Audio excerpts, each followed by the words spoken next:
Her true story from Alaska. They rushed me just sign here, Grandma, so I sent the document to a lawyer instead.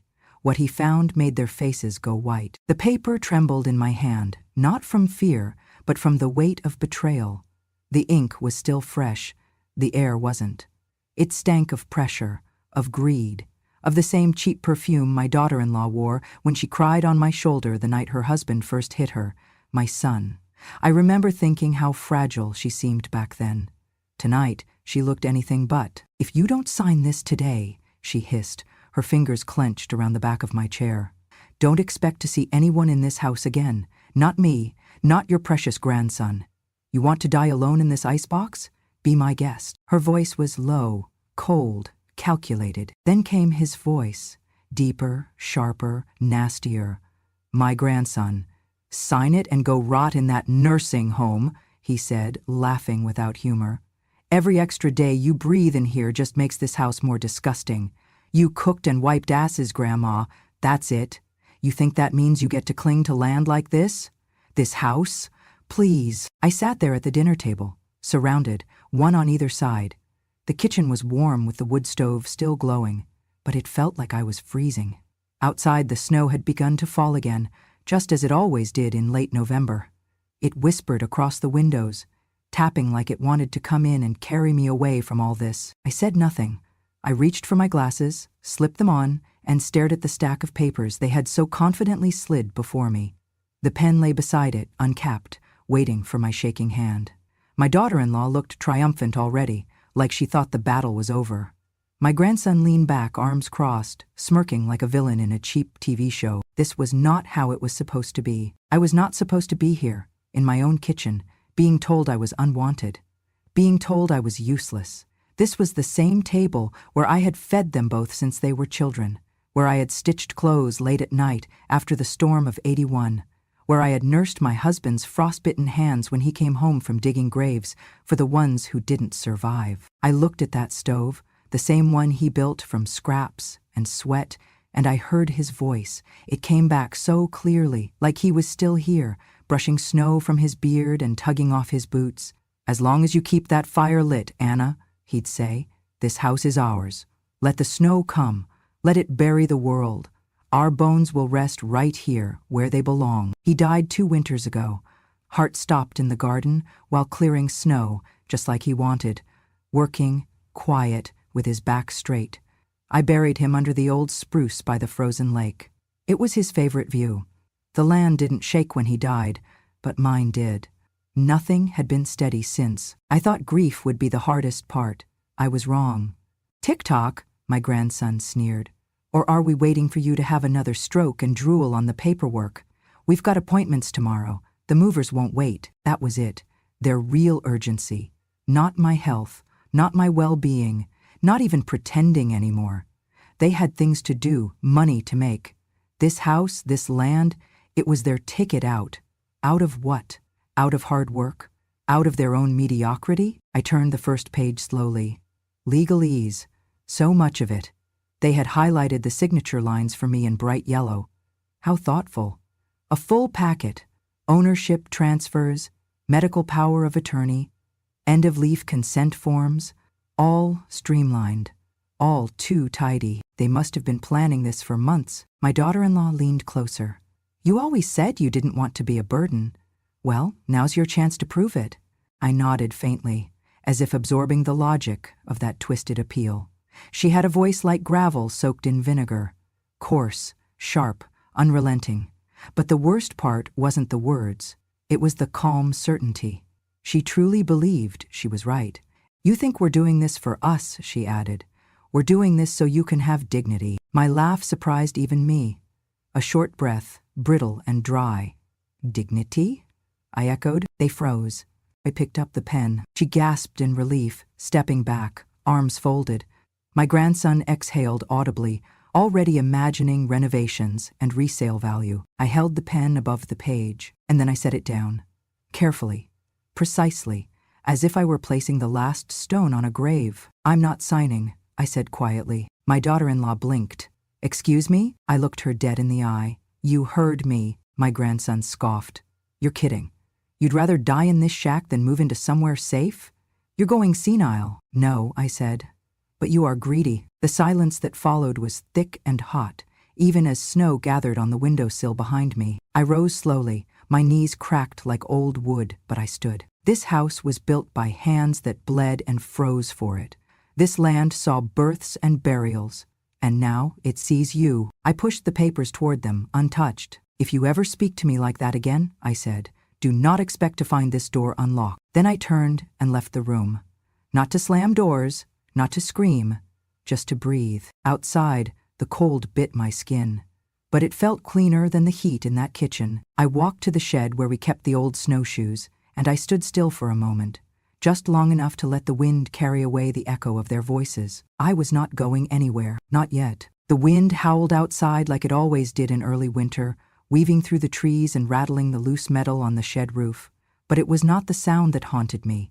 It was the memory of another wind, one that came in 1981 and never fully left. That winter's storm nearly swallowed the entire region. We had no warning, just a sudden drop in pressure, and the sky turning the kind of gray that makes animals run and grown men quiet. The radio lines cut out by nightfall. Trees snapped like matchsticks. Roads vanished. But our house, this house, stood through it all. My husband and I had built it from scratch, months before the storm came.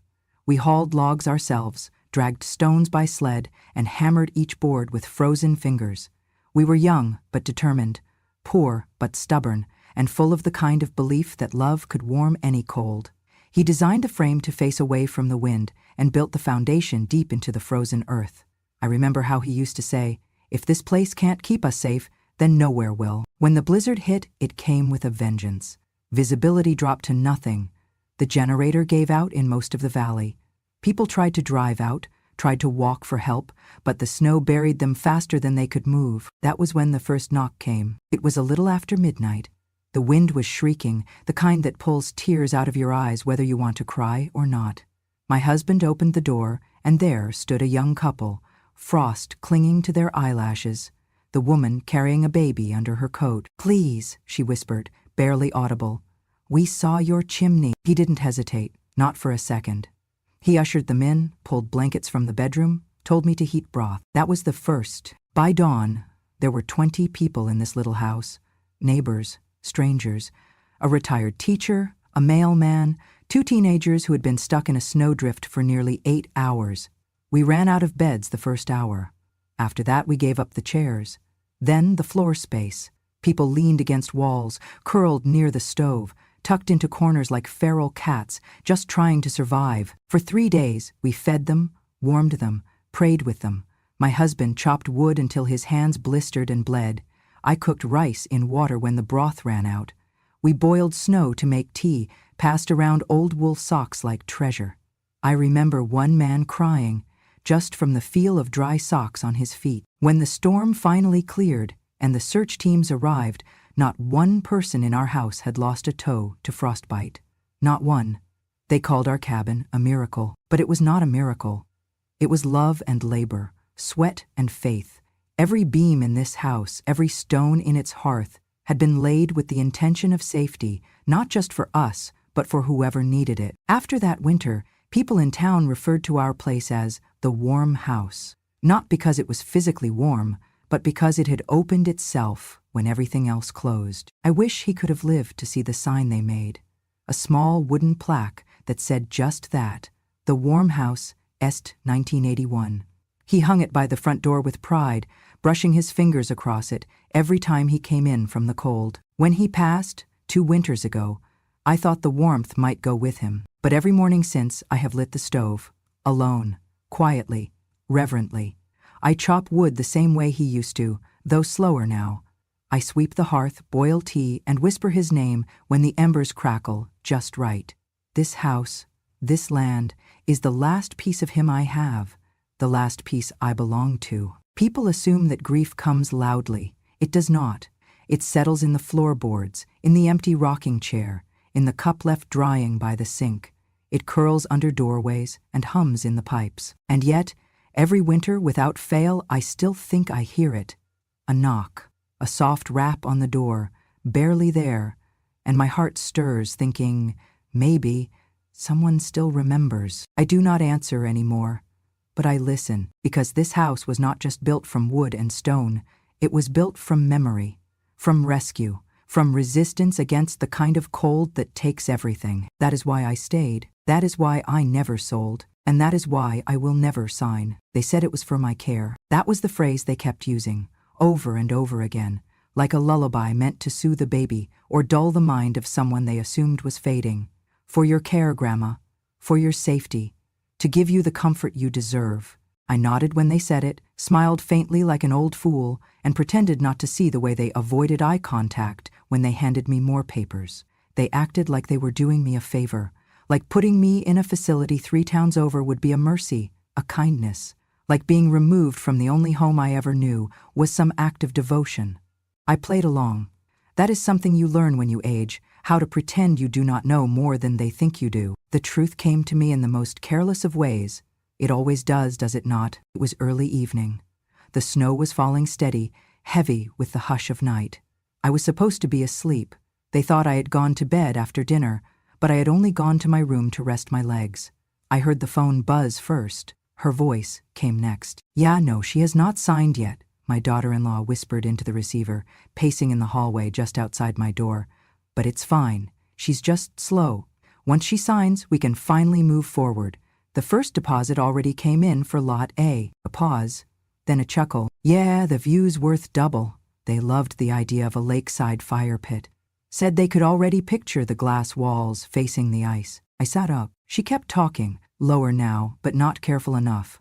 "We'll level the cabin within a week once the paperwork's in. The permits are lined up. Don't worry. The LLC is in my son's name, clean and clear." The hallway creaked. I heard her footsteps retreat down the stairs, the murmur fading into the kitchen. I stared at the dark. Lot A, deposit, level the cabin, LLC. That night I did not sleep. My hands gripped the edge of the mattress as the storm outside turned to ice. My breath came short and shallow, not from fear, but from the ache that comes when a truth cuts deeper than any knife. It was never about my care. It was never about safety or family or any of the soft lies they coated their words with. They were trying to take what was not theirs. The next morning, I brewed my tea slower than usual, listening to the wind knock gently against the windows like an old friend coming to check in. I waited until the house emptied. My grandson had left for a meeting, my daughter-in-law out to run errands. I moved through the house like I had 1,000 times before, each step steady with the memory of where the floorboards creaked and where they didn't. In the office, tucked under a pile of real estate flyers, I found the folder. It was thick, printed on glossy paper with tabs and post-its and lines drawn in red ink. At the front was a mock-up image, clean, modern structures with floor-to-ceiling windows, wrap-around porches, fireplaces that opened onto frozen lake views. The headline, "Tranquility Ridge, a lakeside luxury community." Tranquility, how fitting. They had divided the property into 6 parcels, each one marked with square footage, potential value, and estimated ROI, return on investment. A second home for the wealthy, a getaway for those who would never know the history beneath their feet. On the last page, business registration forms. An LLC filed 3 months ago. The registered agent, my grandson, my own blood. There was no mention of my name anywhere. Not in the plans, not in the ownership, not even a footnote of acknowledgement. They had written me out of my own life. I stood in that room, the folder heavy in my hand, and I felt the sharp chill of realization spread through my chest. They had not just wanted my signature, they wanted my absence, my silence, my erasure. I thought I was too old to notice, too slow to stop them. But what they forgot, what they always forget, is that age does not dull the memory of betrayal. It sharpens it. And now I knew. The house that kept strangers alive during the worst storm of the century was nothing more than a sales pitch to them. The land where I buried my husband's ashes was a profit margin.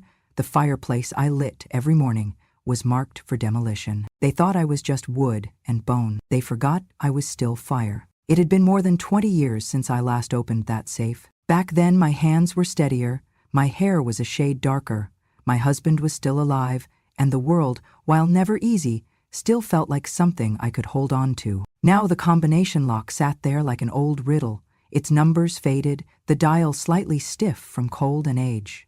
I stood in front of it in the dim light of the basement, the hum of the furnace rumbling in the distance like a slumbering beast. Dust floated in lazy circles around me, stirred only by my breath and the beating of a heart that had, for the first time in weeks, remembered how to feel dangerous again. I had not planned on opening it, not until the lies found voices in my hallway, not until they wrapped themselves around my name and tried to bury me alive beneath paperwork and intentions. But now that I had seen the folder, read the words, "level the cabin," and found my grandson's name on documents that did not belong to him, I knew exactly where I needed to go. The safe was hidden behind a false panel in the back of the cellar, covered by old coats and unused snowshoes.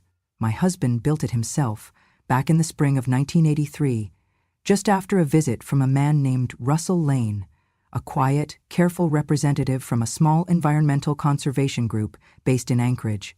He and my husband had spoken for hours that day. I remember how animated he had been, how proud he looked when he came up from the meeting and said, "We did something today that will outlast us both." I hadn't thought about that man in decades. Not until now. I wiped the dust from the dial with my sleeve. My fingers trembled, more from memory than cold. The numbers. What were the numbers? And then it came. May 23rd, 67. May 23rd, 1967. The day our daughter was born. The only child we had before the twins, the one who didn't make it past her third winter. Pneumonia took her faster than the doctors could explain, and we buried her beneath the birch tree overlooking the lake. My husband never spoke of her death again, not in words. But I found the date carved into his workshop bench, etched again into the wooden handle of his axe. And I suspected, here. I turned the dial slowly. 5:23. 67. The click that followed was so soft I almost missed it. I knelt, twisted the handle, and opened the door. Inside was a bundle of documents wrapped in oilskin, still dry and intact despite the years. I lifted it with both hands, sat on the old bench beside the furnace, and unwrapped the past. The first page bore the header I had not seen in decades: Alaska Land and Environmental Heritage Trust. Beneath it, the bolded title, Private Land Conservation and Sacred Site Designation, Agreement of Protection and Stewardship, dated April 18, 1983. Signed, William James Halpern, my husband, and beneath his signature, another, Russell Lane, Project Officer. I turned page after page. The agreement detailed everything: the boundaries of our land, the historical significance of the site, the cabin's role in housing and saving disaster victims, and most importantly, the spiritual recognition of the land as protected space under state and federal environmental preservation law.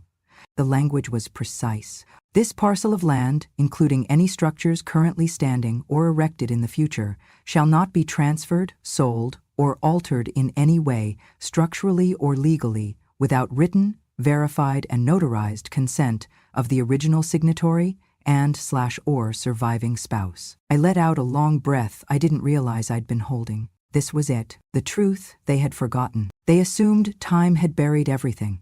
That I, the old woman who kept her curtains drawn and her tea kettle whistling like clockwork, had no memory, no legal strength, no cards left to play. But this agreement, this binding contract, had never expired, and I was still alive, still the surviving spouse, still the gatekeeper. At the very bottom of the packet was a copy of a registered notice, filed with the Office of Environmental Heritage, Anchorage Division, certified copy on record. I leaned back against the bench, the papers spread out before me like armor. Tears prickled behind my eyes, not out of sadness, but out of a kind of fierce, burning gratitude. Gratitude that my husband had done this, that he had thought so far ahead, that he had believed enough in this house, this land, this us, to protect it from a future even he could not see. I looked at the safe, still open, and imagined him beside me, mud on his boots, soot on his cheek, grinning with that crooked smile that used to make me laugh no matter how mad I was. "You always said they'd try something," I whispered to the silence.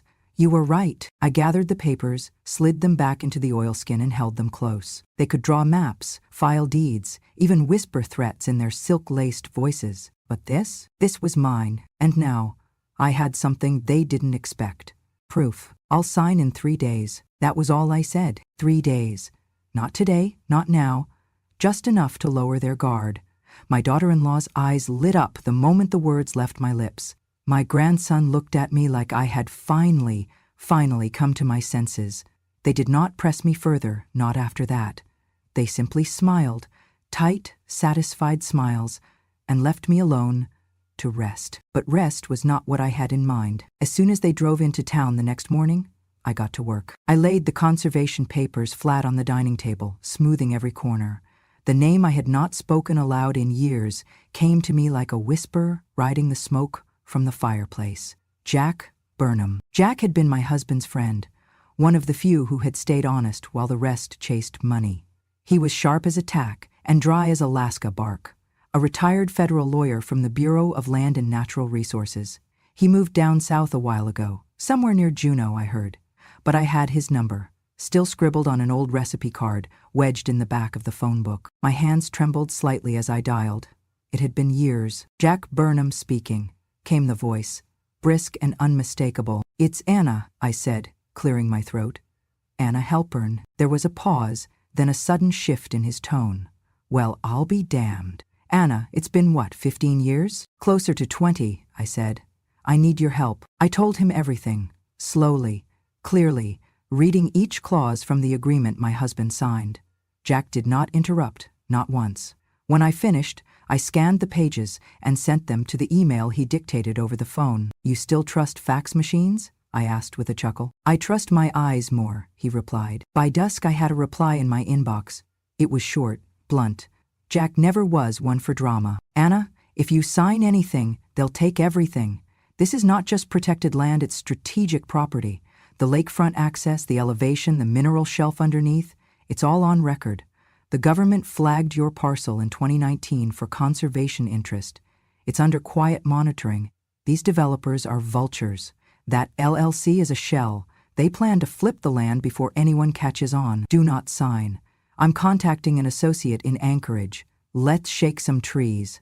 Jack. I sat back in my chair, the words sinking into me like a stone into ice. Strategic property. They weren't just stealing from an old woman. They were trying to outmaneuver the government. The thought would have made me laugh if it did not burn so deep. I made tea as I always did, letting the leaves steep longer than usual. I needed the bitterness. I sat at the kitchen table in silence, just me and the papers and the ticking of the old clock above the pantry.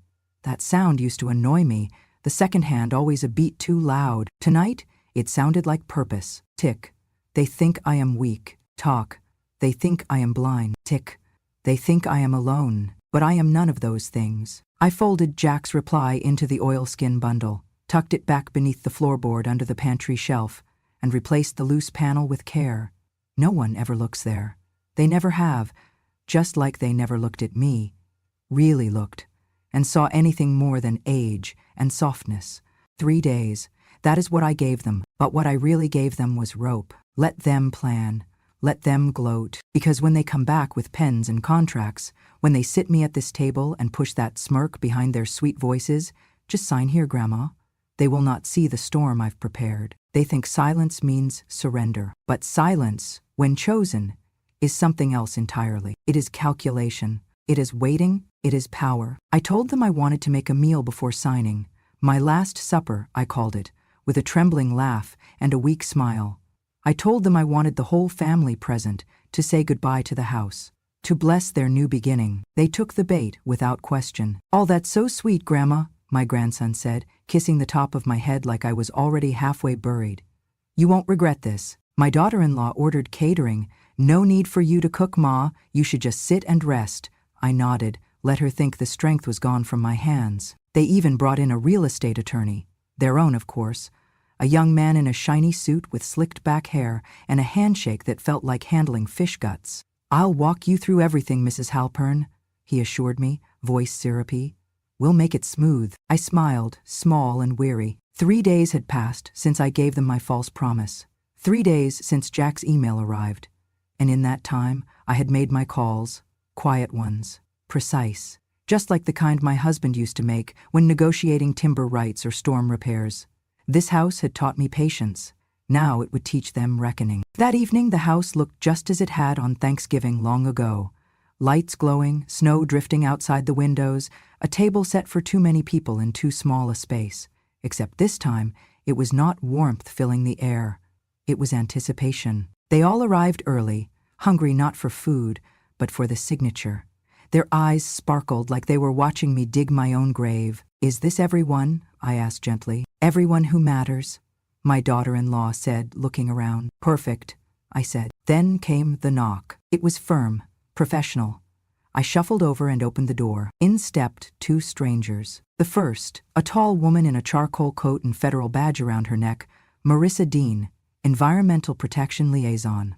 The second, shorter, older, eyes like granite and a briefcase in hand, David Kwan, Federal Land Use Attorney. My family froze. "I asked them to join us," I said calmly, stepping aside.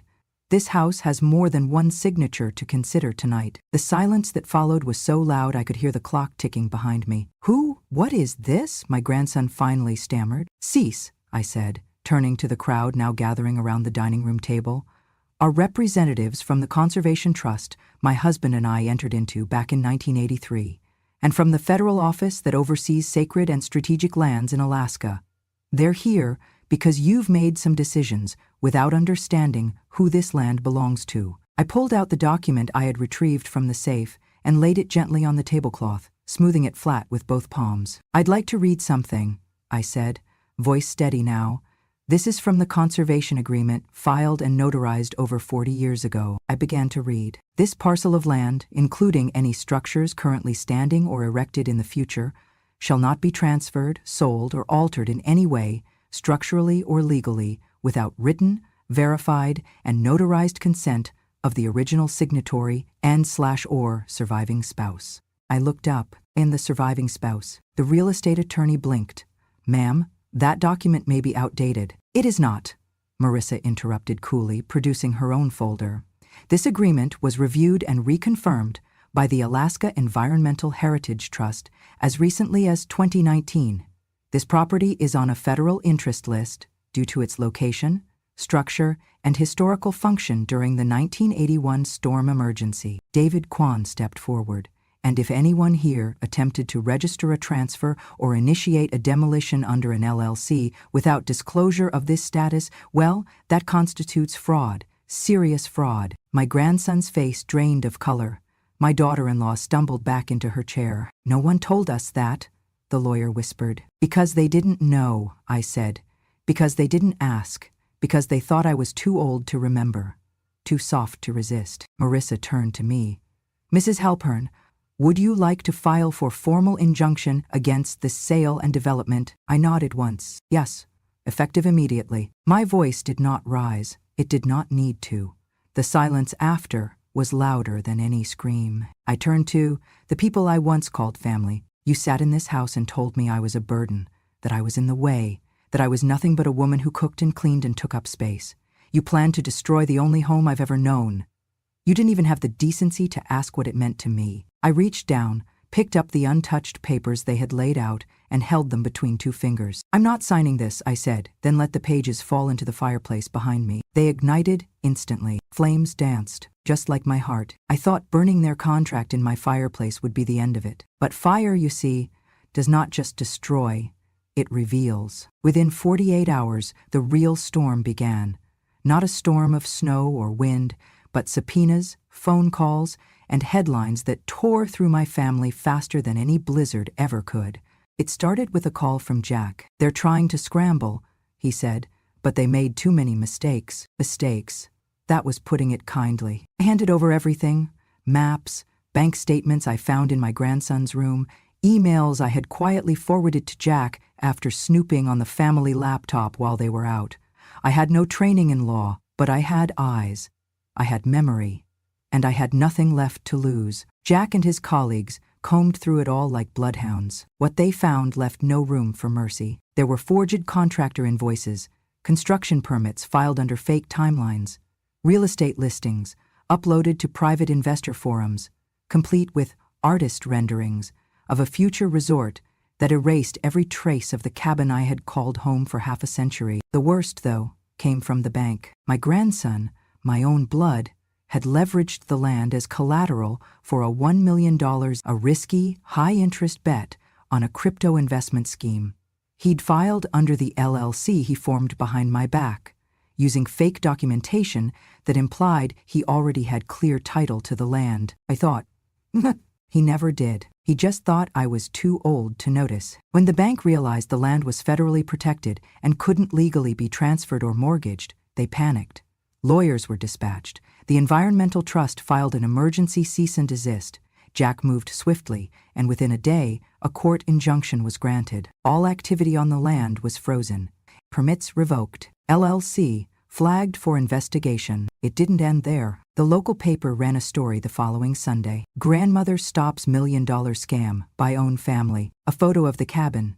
Me in front of it, wearing my husband's old flannel coat. Hands folded, jaw set. The town responded like wildfire. Neighbors I hadn't seen in years came by with casseroles and quiet apologies.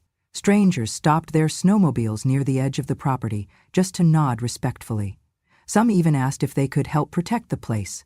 Volunteers to maintain the trail, repaint the porch, restock the woodpile. But the real reckoning happened at the town hall. The mayor called a meeting to discuss community land integrity. I attended, seated in the front row, surrounded not by family but by those who had once sought warmth in my home during the storm of 1981. They remembered. My grandson was summoned to answer questions. He tried to smile, tried to lie, but his voice cracked. He had no paperwork that held weight, no answers that held water, no soul left willing to defend him. And when the federal officer pulled up the full loan application, with my forged initials, a falsified death certificate for my husband, and a title document that never passed through legal, he broke. Right there, in front of a room full of townspeople and reporters, he sank into his chair, white as the snow outside. My daughter-in-law, seated beside him, kept her arms crossed tight, but her face betrayed it all: contempt, regret, fear. They were stripped of the LLC, their accounts frozen. The bank announced legal pursuit of restitution. The court filed for fraud investigation under state and federal law. Jack said it could take years, but the outcome was already known. They would lose everything they tried to steal. I sat quietly as the judge read the motion aloud. This land shall remain indefinitely under the protection of the Alaska Environmental Heritage Trust. All legal rights revert solely to Mrs. Anna Halpern, widow of William Halpern, as recorded in the original deed. Applause followed, but I did not smile. I simply bowed my head, not in shame, in closure. The snow fell again last night. Thick, slow, silent flakes blanketed the roof as I sat by the fire, coaxing the flames to life with pine kindling and the last bits of birch bark from the pile. The wind whispered at the windows, gentle now, as if it, too, had finally decided to let the house rest. I moved slowly these days, but not aimlessly. Every motion had a memory tucked into it, fingers knowing where the wood creaked, when to twist the old stove's damper just right, how many minutes until the kettle would sing. This house didn't need clocks. It had me. I leaned back in my chair, pulled the blanket up to my knees, and stared into the fire. Not at the flames, but through them. Through time, really. Back to when his hands, strong and steady, built that hearthstone. When he turned to me, soot on his face, and said the words that had lived inside me like scripture ever since. When they think you're weak, they get careless. He said it with a chuckle, not malice, as if it were a joke told between comrades, not a warning meant to span decades. He was right. They were careless, because they thought I was weak, because I'd grown quiet, because I'd grown old. But I wasn't weak. I was watching, and when the time came to strike, I didn't need to raise my voice. I only had to raise the truth. The town had changed since the hearing. People waved more now. Some brought food. One woman from the city asked if she could sketch the cabin, said it had become a symbol of heritage defiance.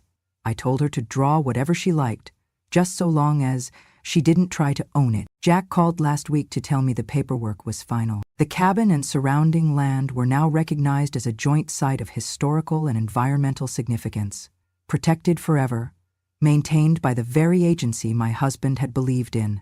They would cover upkeep.